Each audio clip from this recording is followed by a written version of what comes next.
चला तर आज बनवूया झिंगे आणि वांग्याची भाजी। इथे मी झिंगे घेतलेत, त्याला छान भाजून घेऊया आपण। त्यानंतर त्याच कढईत तेल टाकून एक मीडियम साईजचा कांदा टाकलाय चिरून। कांदा फ्राय झाला थोडासा की लाल तिखट, अद्रक लसणाचं पेस्ट, टोमॅटो, हळद, मीठ घालायचे। ते फ्राय होईपर्यंत इथं वांगे चिरून घेऊया। एका वांग्याच्या 4-4 फोडी केल्यात अशा मी।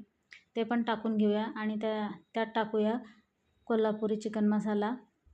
तर झाकण ठेवून त्याला वाफू देऊ, तोपर्यंत इथे झिंगे छान धुवून घेऊया आपण। त्यात खूप रेती आणि खडे असतात, ते पण निघून जातं आहे। आणि त्यानंतर वांगे वाफेवर थोडेसे झाले की ते झिंगे आपण त्यात टाकून घेऊया।